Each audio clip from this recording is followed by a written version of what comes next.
Hi hello नमस्कार दोस्तों, कैसे हो आप सब। मैं तो बहुत अच्छी हूँ। आपकी अलका मेरी एक नए ब्लॉग में आप सभी का स्वागत करती है। तो हर दिन की तरह मैं भी आज एक टॉपिक पर बात करना चाहूँगी। एक बेटी एक बहन, उसके बारे में बताना चाहूँगी। एक बेटी जब पैदा होती है अपने घर में, उसको लक्ष्मी कहा जाता है। और जो छम छम करके घर में चलती है ना, मम्मी पापा उसे लक्ष्मी बुलाते हैं। और घर की कुछ भी उन्नति हो बोलते हैं कि मेरे लक्ष्मी की वजह से हुआ है, सब कुछ उसी के वजह से हुआ है बोलते हैं।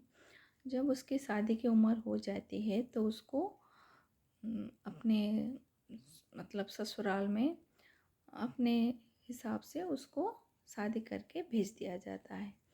मगर शादी करने के बाद बहुत सारे घर में देखा जाता है कि बेटियों को पराया बोला जाता है। मगर ऐसे नहीं बोलना चाहिए दोस्तों, क्योंकि बेटियों को दो घर मिल गए, बेटों को तो एक ही घर मिलता है। मगर बेटी इतने लकी होते हैं कि उनको दो माँ दो बाप मिलते हैं, दो घर मिलता है। बेटों को जैसा नहीं होता, तो भगवान के नज़र में उनको दो मिलता है, मतलब वो थोड़ा लड़कों से ज़्यादा उन्नत है भगवान के हिसाब से। तो इन बेटियों को, इन बहनों को पराया बोलना नहीं चाहिए, क्योंकि आजकल कोर्ट भी बोल दिया है कि लड़कों का जितना अधिकार है लड़कियों का भी उतना अधिकार है। तो अधिकार तो बाद में आता है, पहले आता है अपना अफेक्शन, अपनापन, वो सब पहले आता है। उसके बाद सब कुछ अधिकार आता है। तो जो अपनापन है ना, जब मायके शादी करके लड़की ससुराल चली जाती है और मायके बोलते हैं कि आज से तो पराई हो गई, ये जो वर्ड होता है ना, लड़कियों को इतना दुख पहुंचाता है दोस्तों, पूछो मत। क्योंकि ससुराल में तो सब नए लोग होंगे, उसको मतलब उसका जो दुख दर्द होगा कोई समझेगा या नहीं समझेगा पता नहीं।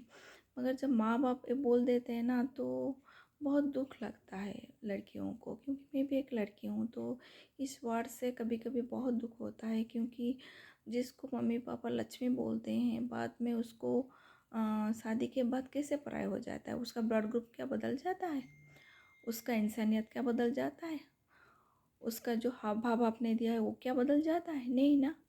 उसका लुक बदल जाता है? नहीं, वही सब रहता है। तो वो कैसे पराई होगी। तो ये जो हमारी जो संस्कृति में इसे बोला जाता है ना, इसको मुझे लगता है हम सब मिलके ही बंद कर सकते हैं।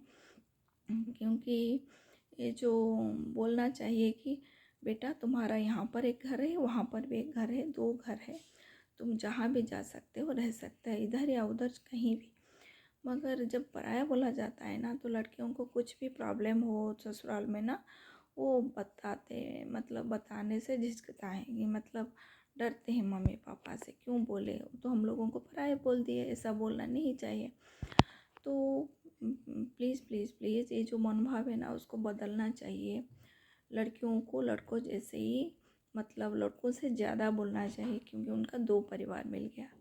तो इस विचार के साथ अलका आपसे विदाई लेती है। फिर मिलते हैं एक अगले ब्लॉग में। तब तक अलका का बाय, शुभ रात्रि दोस्तों।